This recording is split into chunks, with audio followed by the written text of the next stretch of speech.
Welcome to Sports Geek, the podcast built for sports digital and sports business professionals. And now, here's your host who is looking forward to networking at Sport Next, Sean Callanan. Thanks, DJ Joel. My name is Sean Callanan, and welcome to episode 362 of Sports Geek. In this CEO series episode, I chat with Jen Watt. She's the CEO of the North Melbourne Football Club here in Australia, playing in the AFL and AFLW. Thank you very much for listening. You might be doing so at the Sports Geek website, sportsgeekhq.com. That's where you can find all episodes of Sports Geek, or you might be doing so on your podcast platform. You should be able to find us on Apple, Google Podcasts, Spotify, my favourite Pocket Casts. If you do, please leave a review. This episode is presented by Sport Next.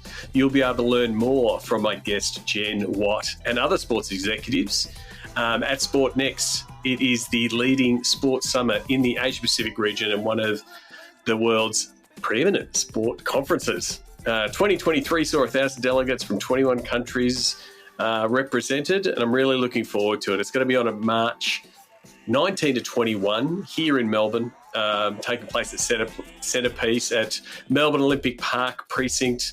So March 19 to 21, 2024. Go to sportnextnxt.org to register. There'll be details in the show notes, and I'm actually have something a little special for you after my chat with Jen Watt, who is the CEO of the North Melbourne Footy Club.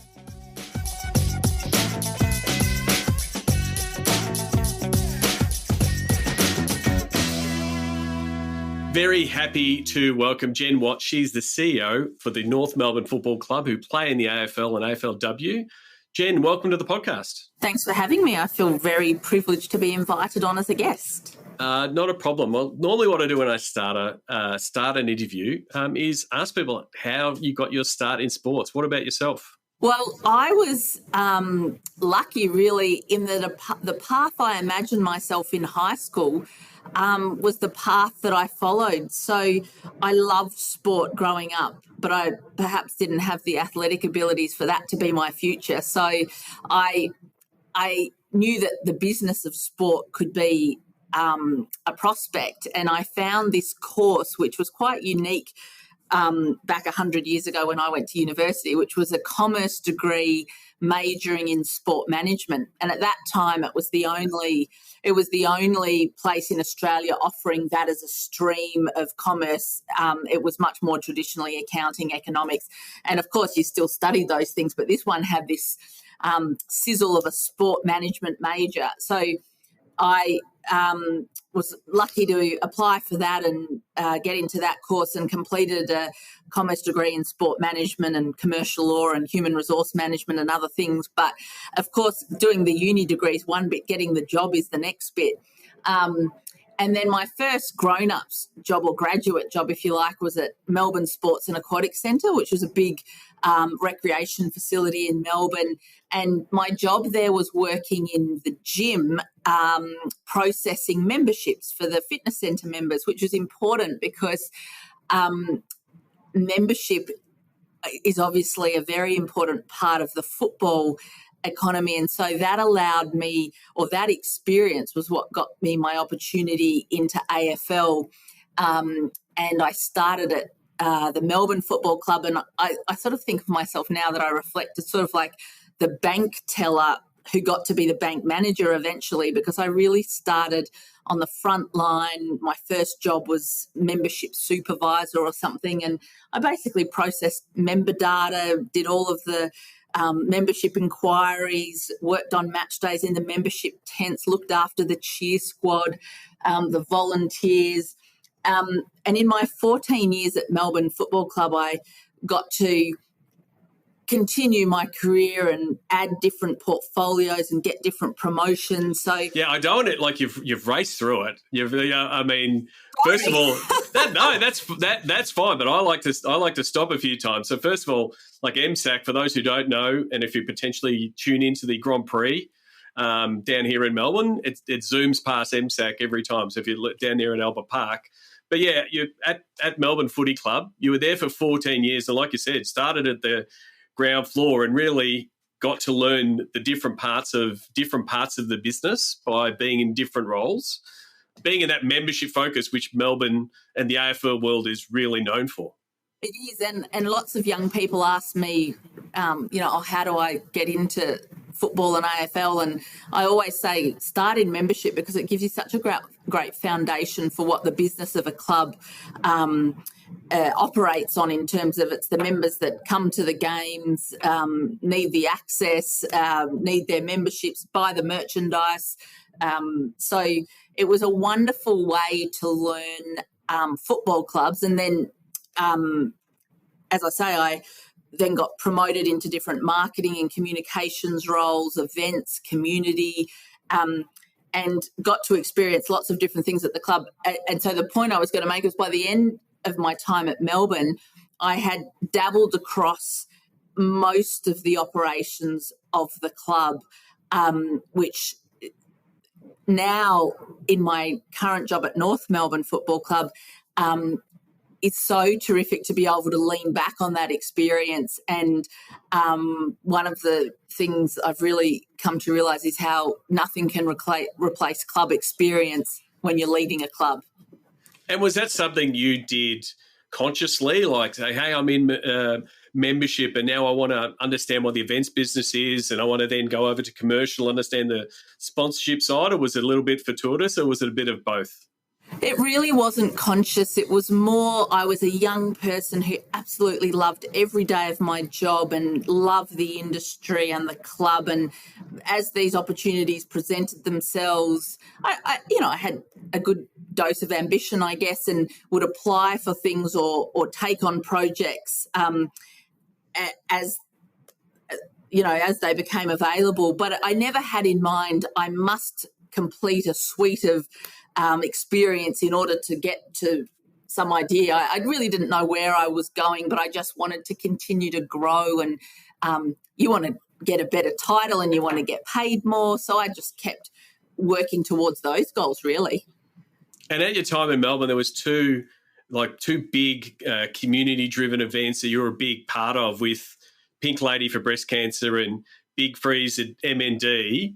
Tell us a little bit about what it was like being in part of those projects, but then also seeing those projects roll out, whether it be, all the women in pink on the ground at the MCG for Pink Lady, or all of those blue beanies for Neil Danaher.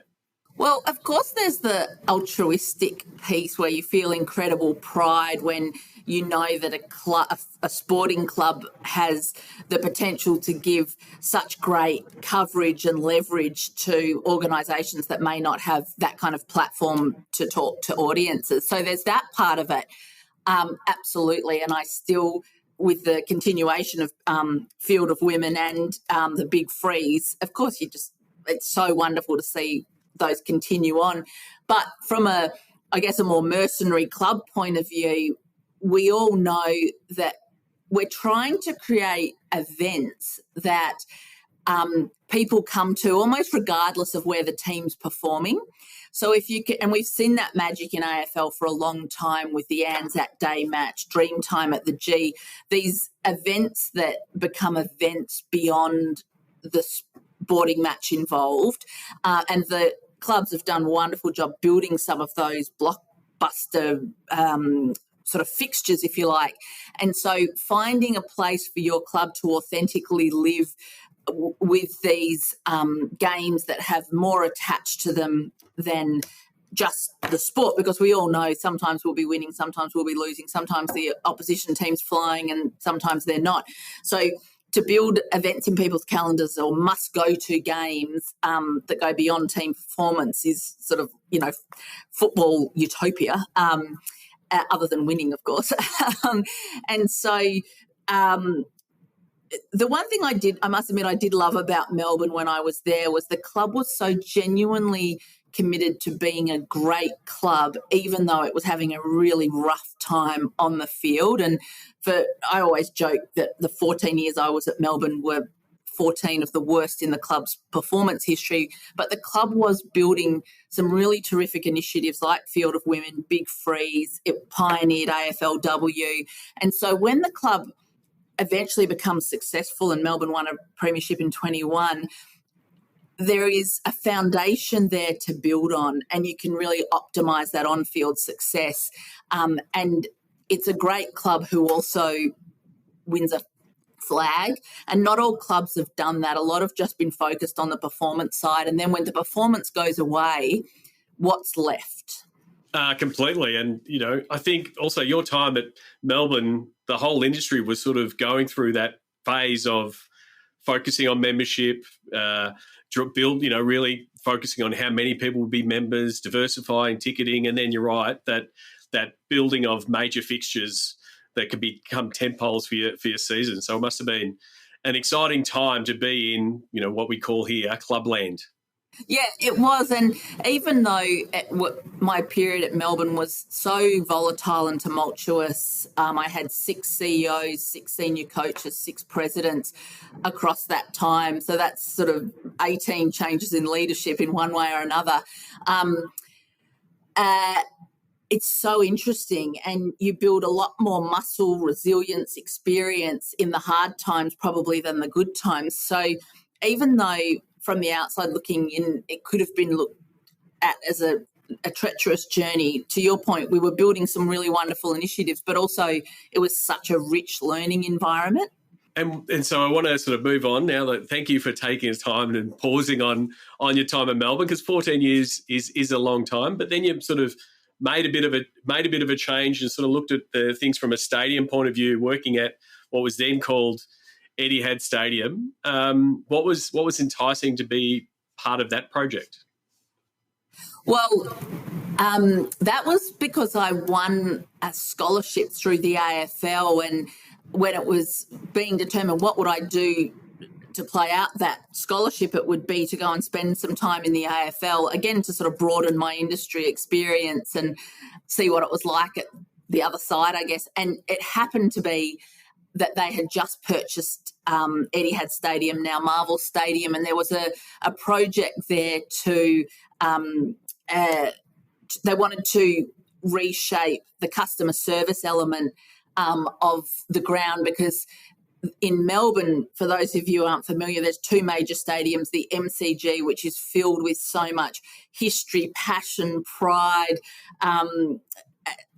and then there is a stadium built much more recently, the second stadium, that has lacked that spirit and soul. And so it was about how do we create a different position for this second stadium. So it was fascinating to work on. And I was almost a consultant in there, which was really interesting. But that was only for a few months. And then I went back to Melbourne, but fortuitously then went to work for the MCG or the MCC, who managed the ground for the next 5 years. And it was great to have that Marvel experience, or Etihad experience at the time, to then launch into a career in stadium, which gave me such an interesting and important other lens into the ecosystem of clubs, sport, because once I worked for the stadium, I was then working with Cricket Australia and promoters booking concerts. The last concert I booked at the MCG before I left was Ed Sheeran. So you cross over into some really different other territory, but football is absolutely the core business of the MCG, and so I still got to keep all of my relationships and friends and knowledge, and continue to nurture that part of my background. Yeah, we had Lewis on the podcast recently talking about the MCC and everything, but that whole stadium business, it is like you said, a completely different lens. It's not talking exactly. I mean, the MCC do have members, so it does have that component, but it's not the same as Clubland and the and what you need to do. So did that give you, again, from a commercial and partnerships point of view, just give you another look at the world of sports business, pretty much, very much for the Melbourne sport market? It really did, and that point you make between being in a footy club or Clubland, on a Monday you are either really up or really down. You ride a very vast emotional roller coaster in a club because of what's at stake. Whereas when I went and worked at the AFL and the MCC, Monday's just Monday. And it's a very different feel. There's something special about clubs. And the MCC is a club and it has members, but it's not quite the same. There's lots of teams and, it's more a service environment than a follow one team environment.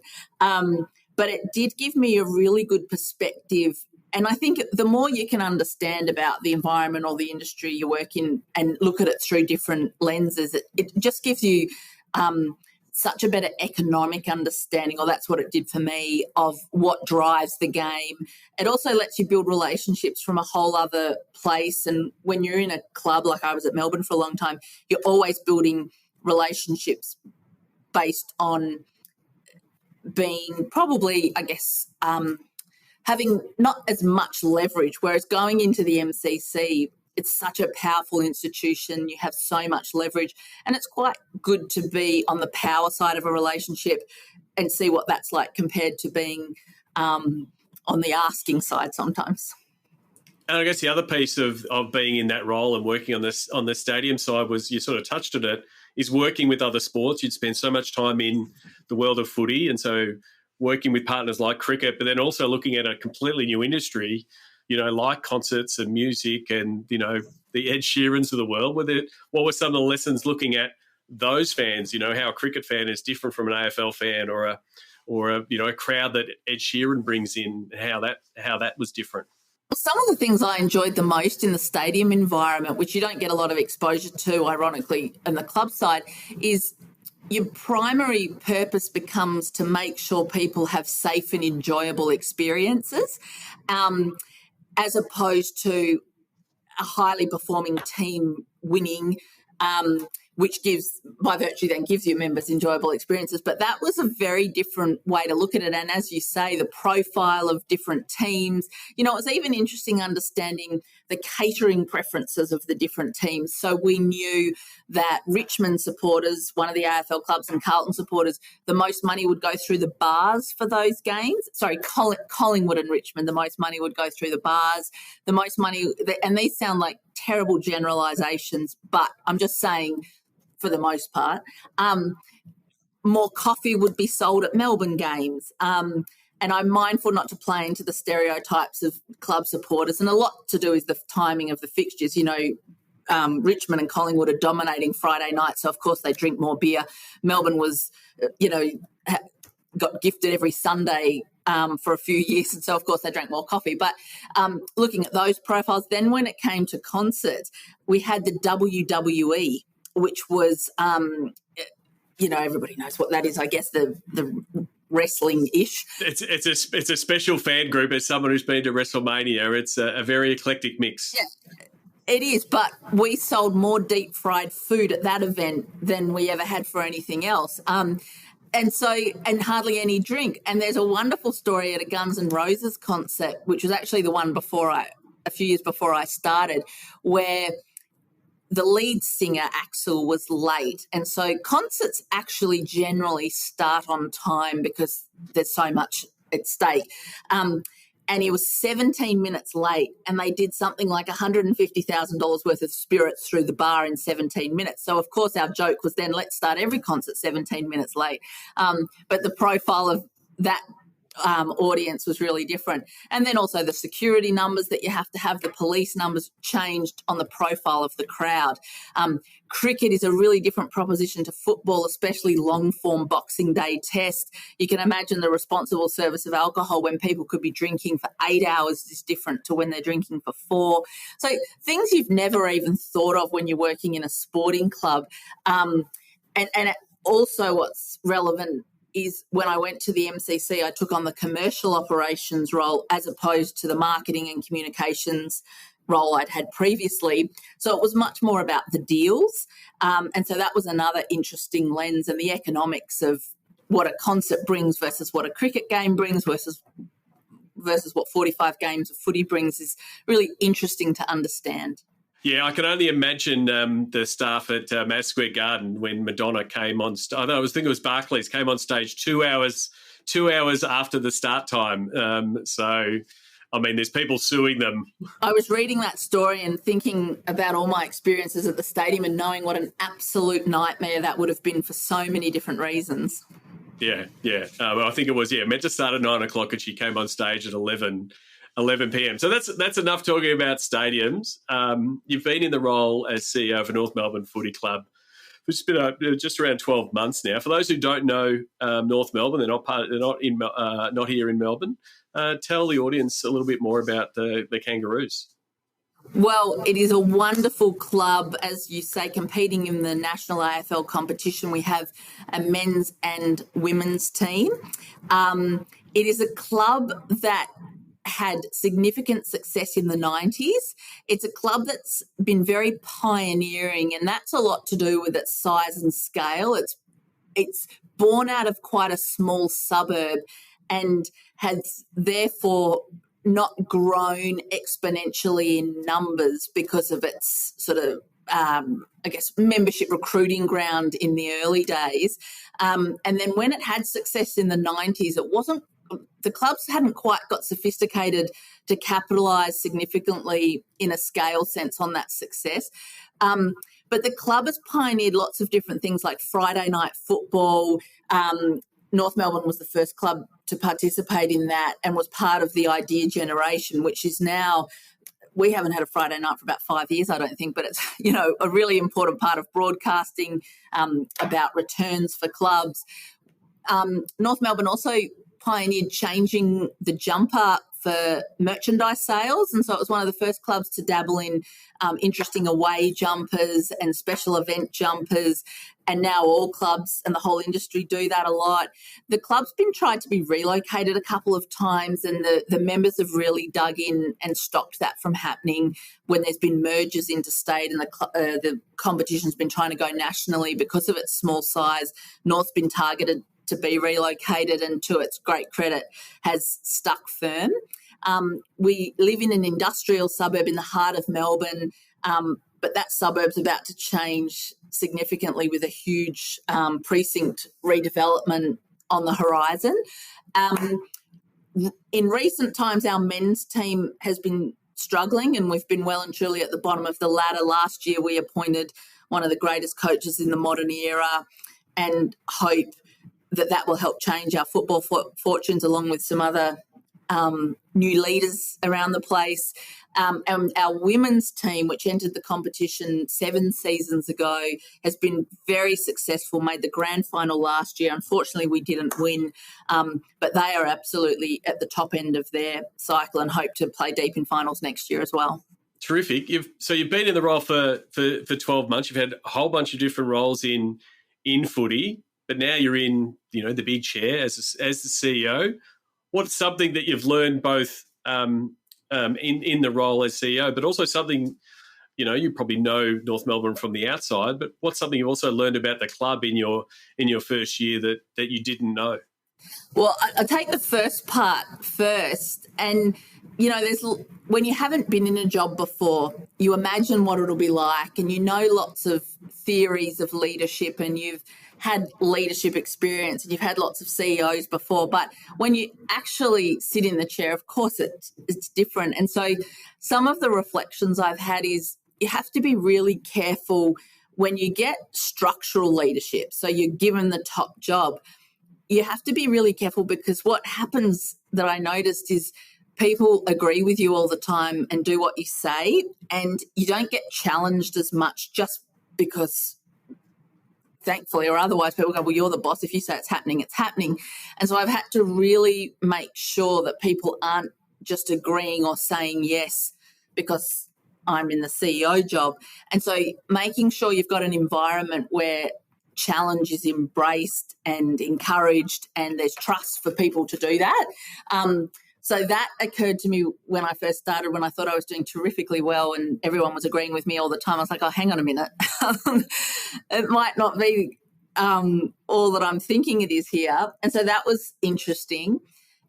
To get to the second part, having spent so much time in one club and then coming to another club, I've been struck by how similar clubs are. There's so many things that feel the same, but of course are nuanced because it's a different history, it's a different supporter group, you're at a different time in the cycle. But I think there were things I knew before, but things that have been really firmly reminded, like you are a caretaker in a job for a time, and the people that your stakeholders, your customers, your sponsors, your staff footy clubs are part of people's identity, and you have to treat that very respectfully and very carefully. And I'm reminded all the time by the passionate conversations you have with supporters from the top to the bottom about what a privilege it is to be in this role and be at a club, and how important it is to think about your members and supporters all the time. And it's things like never mess with the logo, the song, the jumper. Like, these are things that have big, rich stories attached to them and have been in place for a very long time. And I would never mess with those things. But I think sometimes people can take a business approach rather than understanding a club approach to those things. Yeah, that's what makes sports and clubs so unique. I mean, a CEO of a bank doesn't have customers with the logo on their calf as a tattoo, Yes. and paints their house certain colours and names their kids after your best and fairest from this year. Like, it's that identity piece is so important, and I do think that that caretaker piece, is absolutely vital. On that challenge piece and something that you identified, was that something you sort of like had to work on just to set that challenge culture, to sort of say, there are no bad ideas, I want open discussion. And all of those things, and being probably a bit more tuned into people when you say, why don't we do it this way? And everybody's like, okay. And just pressing a bit harder, but really trying to invite that kind of back and forth, and also the way I introduce ideas as well, like, say, now I might not be right, or this might not be the best way, or I'm interested in what you think, or here's one way we could approach it. Just, little subtleties to not get carried away with the structural authority you have, and just keeping that vulnerability and humility, I find to be a very important tool. Definitely. Otherwise, everything comes up to you, and every decision comes up to you, and it becomes, everyone's to-do list becomes your to-do list if you aren't able to say, hey, you can do it. I don't need to be across everything. Was that something that you've had to work on in your first year? No, I wasn't trying to be all up in all the detail, that's for sure, because you don't have the time or the bandwidth to be. And I don't think I was at risk of dabbling into that, but it's more just reminding yourself that there are experts in the business who are far better at things than I am, for sure, and taking advantage of that and giving them pride in their ideas and thinking, because they're probably better at it than you are anyway. And so making sure to do that as often as possible, and also being mindful of different types. There's just some people who don't feel as comfortable being as forthcoming with their ideas, and so making sure everybody has a voice. But I did fall back into my former ways. I've done it a few times. You just go to your comfortable place when you've got specific experience or skills, and the biggest risk time for me and my team is when someone sends me a T-shirt design or something like that,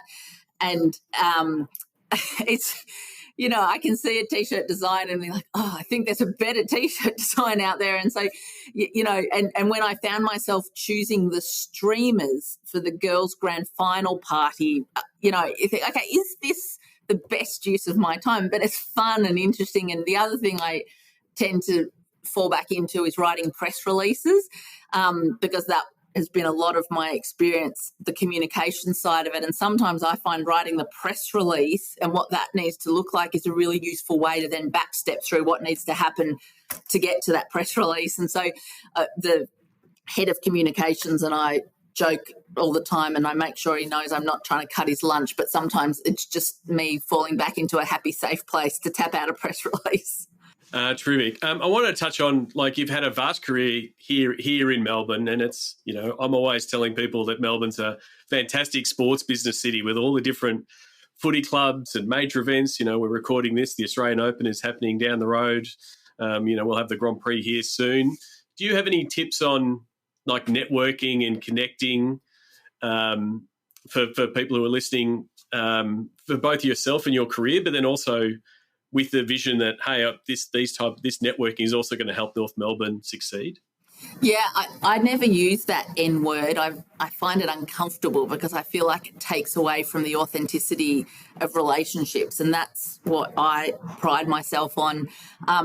So I think about this Sport Next conference that you and I are both involved in coming up, and I look forward to something like that because it's a chance to connect face-to-face and meaningfully with people. And what I notice in Melbourne, Melbourne, and anyone who lives in any city probably feels this, Melbourne feels like a village. The sports industry within that feels like a tiny little pocket of the village, and everybody knows everyone. We've worked with people in different industries and in different, and when lots of people ask, what was it like to be the only female CEO, and you sit around a table with these 17 other men, 15 out of the 17 I've known for 20 years because I've either worked with them or in partnership with them on something or a project, or went to uni with them. And so it is, I think my advice when young people ask me is make authentic relationships, because the people sitting around the table with you now will be the people sitting around the table with you, whatever table you're on in the future. And people remember the way that you treat them and connect with them. Somebody asked me the other day about LinkedIn, and I'm not on LinkedIn, much to the horror of most people I meet, but I could not cope with it. I joined it for about half a day, and all of the people trying to connect, because I love having authentic conversations and connections, I can't not reply if somebody wants to connect with me, and LinkedIn makes it impossible to manage the volume, and so I got off it. But I make myself very available to people directly via email and phone and all of that kind of thing. But yeah, so to answer your question in a long-winded way, authentic relationships has been very important to me, and that is always the way I direct people. Well, I won't use that word anymore for the rest of this interview, which is really tough for me as someone who does it a lot. Well, no, you have authentic relationships. I do have authentic relationships with a lot of people. I do appreciate that. I find, and I'm looking forward to going to Sport Next as well, because it is like, summer reunion almost of everyone in sport. Like you haven't seen someone, and especially when they had the first one, when we're all coming out of COVID, we're all catching up for like first time in 18 months or 2 years in some instances. And there sometimes going to be, hey, I'm going to go catch up with everybody that I know, because you know everybody. What's your advice for someone who doesn't know anybody, or sort of break out of that bubble of I'm just going to go and meet everybody? Do you have advice on, I guess, stretching yourself or making some of those connections with people you don't know if you do want to connect with them? Look, I think it's so easy for people, and I don't know you well yet, Sean, but it appears like people like you and I wouldn't have too much trouble barreling up to someone and introducing ourselves and talking to them. But that's not the same for everybody. And the great thing about Sport Next is you can access who's going, who's there. Most of them are on LinkedIn, I gather. But you can do a bit of research about people. And so going in with something known about someone and starting a conversation is such a powerful way. And everybody loves flattery, rolling up to someone and say, hey, I understand you work out and I saw the campaign you did, or I think you know my friend who works at. It's such a great way to start to connect with someone. And the other thing that somebody told me one time was work out where you're going, tell people and ask them to help you get there. And just going up to someone and saying, hey, you're in a job that I would love to be in the future. What's your best 2 tips to get there, or what did you do? people never say no when you ask them questions like that. And again, it's a form of flattery. So I think going to a place like that where you know you're amongst friends in sport who probably are somewhere on the journey that you're hoping to go on, you've got an easy open or an easy in to start a conversation. But I get that that's not easy for everyone as well. And sometimes following up with them afterwards in a more private way is easier for some people. It's a bit like dating, isn't it?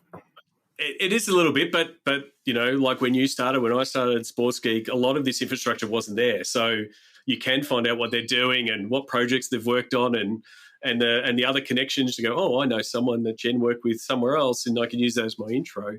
The other question I had around you going to Sport Next, and you'll be speaking there as well, is what you're looking to get out of it from a learning point of view. Because sometimes there's this misconception as, hey, you're the CEO, you've reached the destination. Oh, I don't need to learn anymore. Like, continuous learning is important. What are you looking to learn from a conference like Sport Next? I love hearing people's stories. I love people's storytelling to tell you about initiatives they've tried, things that have worked, things that haven't.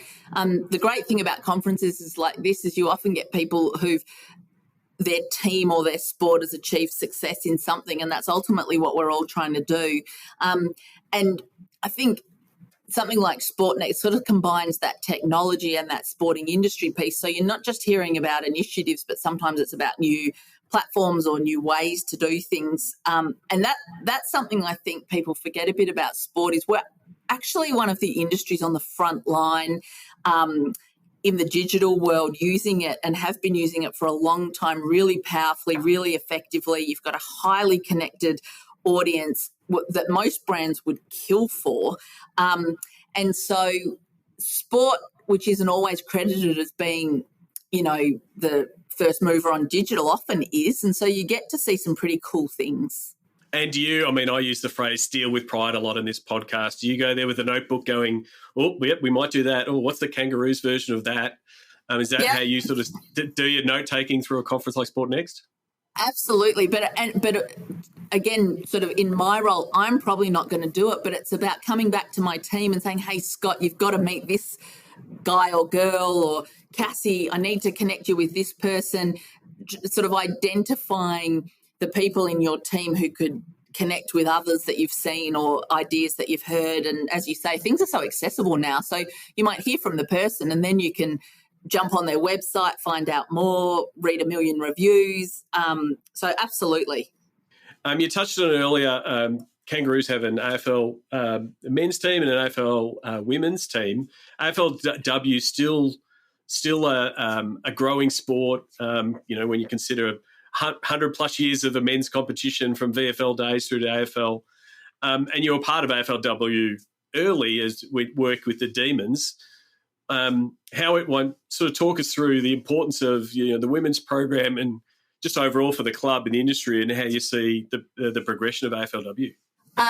Well, I think what's sometimes lost is that AFLW has been the single biggest initiative of growth and change ever in the AFL's history in terms of the changing the profile of who participates, exponentially changing growth in participation numbers, and particularly in some of the states like Queensland, which has traditionally been a more rugby league-oriented state. And so for me, what I hope is that the game continues to thrive and flourish for W players and participants. But I'd like us to change the lens that we look at it with, because we constantly compare, which globally happens in women's sport, and continue to measure W against the same metrics as the men. So what is the value of the sponsorships? How many people went to the game? How many people watched it on TV? If we measured W on game development, participation numbers, little boys Auskick had been trickling up at 1% and 2% and is a wonderful program and product, absolutely. But the W program changed the game and has changed the audience profile, changed the sponsor profile and all of those things. So I think I think I'd like us to get away from that measuring it in direct comparison and valuing it W on game development.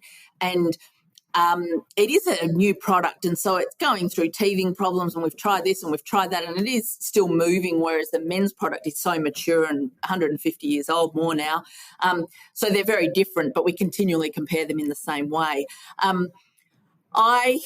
This is a view of mine, having watched W for a long time, and not necessarily the view of the club, but I would like to see more mirroring of the W and the men's season. I think that, that old adage, if you're going to open a furniture shop, open it next to another furniture shop. We have a live captive audience who love footy and love content. The only thing I've ever seen in a survey that people want more of at a footy game is more footy. And so more double headers. And this is really tricky, and it's so easy to have these ideas, but ticketing is really tricky when you do that. Fixturing is really tricky. There's lots of reasons it's tricky, but I think connecting the two seasons a little more without undermining the girls in any way and calling it curtain raisers and making it like a secondary piece to the men's. It's important that they're double headers, and also finding, because W's found a great spot in community sport, and making sure there are still some of those accessible ones at Arden Street and Punt Road Oval and those secondary venues. But I think we've tried a few different ways now, and I think alignment of the two seasons might be the next frontier when we grow the W season more, which is the sort of future aim of the players, that we spread back into the men's, not further away from it. I completely agree on that piece. As someone that goes to W games, and again on the metrics, like if you go to a W game, it's a completely different audience and it's a completely different vibe, and the engagement levels of those fans in some instances are way above. And then I do think that extension of the content and where the if you're talking about the game as content, where it should live, it does sort of, for mine, I agree with you, it needs to find its home in what footy time is, and traditionally footy has always been winter, and it's not that piece of they're going to cannibalise each other, and it's like, well, we've actually found that they're completely different audiences. Yes, there are people that go to both, and there will be fervour of both, but like there's room for them to be side by side. The double header idea, would be awesome.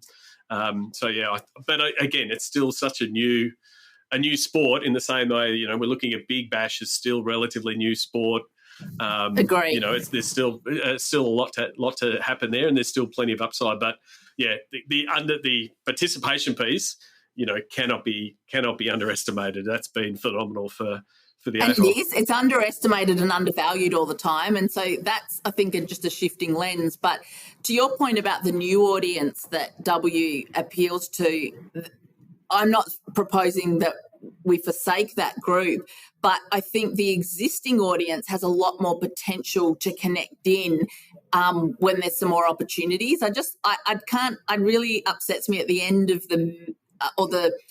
as W season gets towards the end, the fatigue has kind of kicked in, and lots of the traditional men's program followers drop off. Whereas I think, let's say we put the W grand final in that bye before the men's finals start, I think that would be more momentum building. And if the W program existed in the men's season, again, with some of those new audience opportunities, but also some of the double header opportunities. Anyway, I should also say that there's lots of smart people at the AFL working on this, and I feel like I'm one of those people on the couch having an opinion about how everything should be run, but I don't have a dog in the fight so much. So I just put a caveat on my views on that topic. No, completely agree, but it needs to, but if you don't have passionate people like yourself having that conversation and expressing those views, the sport needs that. And so I think it's a really important conversation, and it's continuing to evolve. One of the things I wanted to ask you about, in the CEO role, like a lot of the roles you've had have been at the front of house, the business of the club, membership, sponsorship, ticketing. But when you go into the CEO role, you've got this dual role of you're still got to run the front of the house, but then there's a high performance program footy clubs, coaches, operations. How have you found like starting to work and learning more and sort of being more involved in that side of the business? Well, thoroughly enjoyable. And I guess the key to success there is having great people who are experts, whether it's IT, which I'm not particularly good at myself, or football. You've got to have great people in those programs and a great culture and environment. And Todd Viney and Alistair Clarkson, are Jedis in football and just do such a wonderful job. So it's really interesting and enjoyable. And actually, I wondered what it'd be like coming in. I think there was some stigma attached to a female coming into that environment a little bit. But what I found it to be is actually far easier and more collaborative, because I don't pose any threat in any way. There's not another big ego coming in. And so I find it has been far more seamless than I perhaps imagined it might be. Look, a lot of it is the leadership piece is making sure you've got a really clear decision-making framework, and we talk about alignment here a lot. So you've got to have really clear values and behaviours so the whole organisation knows what's expected. So if someone falls out of line, you can challenge them on what we all agreed to. So we know how we're supposed to behave. Then you've got to have a strategy so you know what you're supposed to do. So if somebody, again, falls out of line or out of step with what you're supposed to be doing, you can challenge them on the strategy we all agreed to. And then the third part of that, and call it a third and fourth, and particularly relevant in a football club, so the brand. So we all know how we're supposed to present ourselves around here, whether it's making a poster or conducting a press conference. But messaging as well, and aligned messaging in a footy club is essential. So if you've got those compass points in place, the questions and discussions I'm going to be having are more of a leadership lens. So if we have a player stepping outside the expected values and behaviours, or coaches working against the strategy for us to win silverware again, there's really clear things we're talking about. It's not just who's got the loudest voice, the biggest opinion. We're coming back to the same compass points all the time. And that, I knew that was important before, but it has reminded me that that is absolutely critical. And from a leadership point of view, you talked a little bit before about working with Alistair Clarkson. For those who, in the US, someone will be similar where you're talking about, like Bill Belichick in the NFL. That's the regard that he's held in the AFL. But then you've also got President Sonia Hood. How have you found working with them as leaders of the club? Wonderful. I mean, we're a year in. Sonia and I did not know each other before I came to work here, but we are very strongly aligned on what's important for a club. Alistair has had lots of challenges in the last couple of years, and so that's been interesting to navigate as well. But we also have Todd Viney, who I kind of consider in that mix of four, and it just comes back to alignment. But brilliant leaders tend to be interesting people, I think, and Alistair Clark and senior coaches tend to be, I call them sort of flawed geniuses. They usually just have some kind of eccentricity, and Alistair's no different. He's, their determination, ability to find competitive edge, their drive, their, you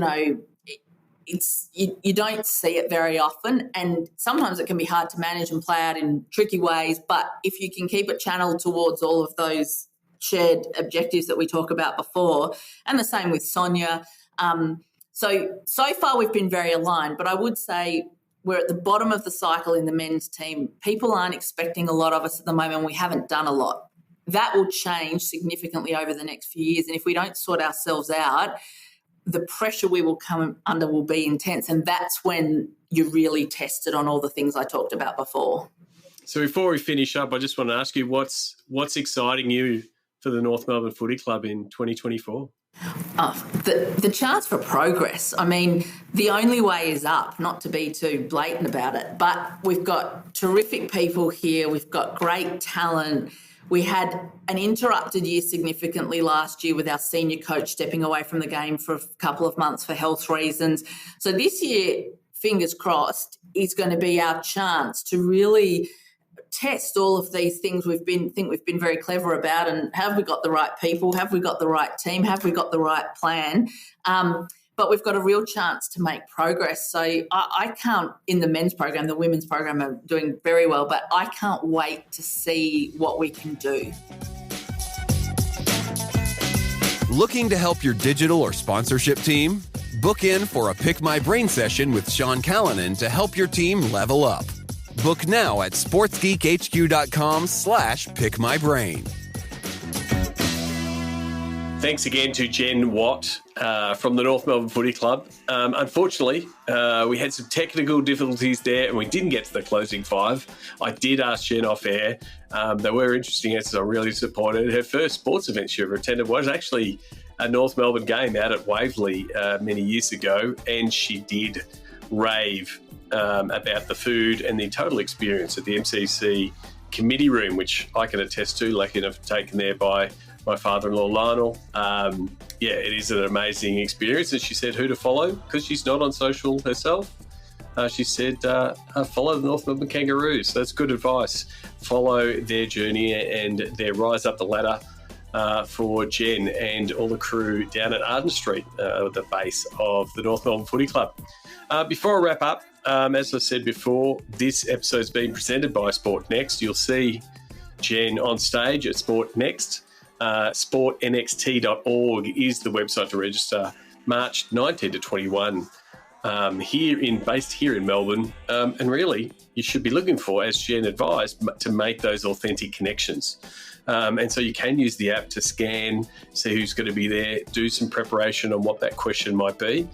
And so in doing so, I want to put an offer. If you have, or if you have not, please register soon. As soon as you've registered for Sport Next, I'm going to offer a 50% off my Pick My Brain sessions. So all you have to do, not jump through any hoops, simply register for Sport Next, and then send me an email saying, hey, I've registered, here's my registration, and we'll send you the secret link to book a Pick My Brain for 50% off. And you can use it however you want, whether that be a brainstorming session with your digital team, some one-on-one training for some of your staff, some looking at some of your sponsorship proposals and how they could get some uplift on those kind of things. So the Pick My Brains, I really love them because it is really fits my skills. I love the description that was given by a listener. A digital Navy SEAL, sort of chuck me into the middle of that problem, and we'll look to solve it. That's exactly what the Pick My Brains are for. So if you've registered for Sport Next, then you will be able to claim that as with your registration, just by sending me an email, sean@sportsgeekhq.com. Before I wrap up, I'm recording this as we head into Australia Day, which is January 26 in Australia, but it is a contentious day due to the fact that it is also seen as Invasion Day for the Indigenous and First Nation people, and is a day of great sorrow. So there is a lot of conversation around changing the date, and it becomes very fiery and political.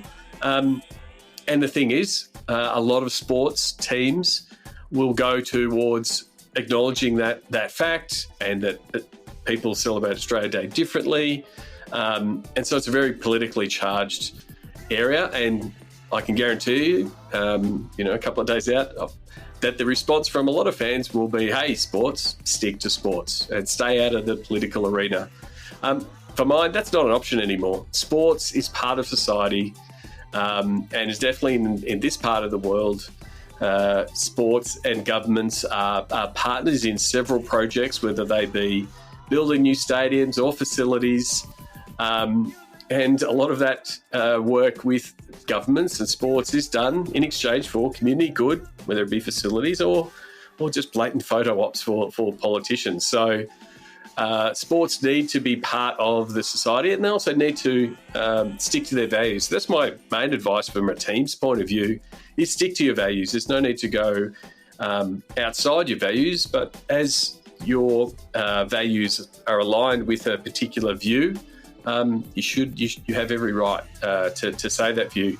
They're my advice for the digital team, who are really on the forefront of the battering that a post making a statement, whether it be about Australia or another issue that sports sometimes want to have a say on.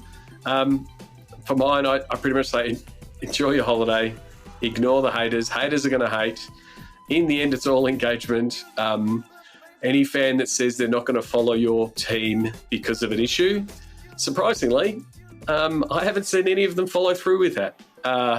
Stick to your guns from a team point of view, and batten down the hatches from a digital point of view, from a team's point of view, but don't take it personally. And really, that's one of those days where you say, hey, don't read the comments. That's it from me. Looking forward to seeing you at Sport Next. I will be there. Looking forward to hosting a panel at Sport Next here in Melbourne. I love it when I have a conference that is local. Until next episode, my name is Sean Callanan, and you've been listening to Sports Geek. Do you get Sports Geek news? Sean Callanan analyzes the latest sports business articles for you weekly. Sign up at sportsgeekhq.com. Want to help drive more revenue from your digital efforts? Book a time for a call. Go to sportsgeekhq.com/phone call.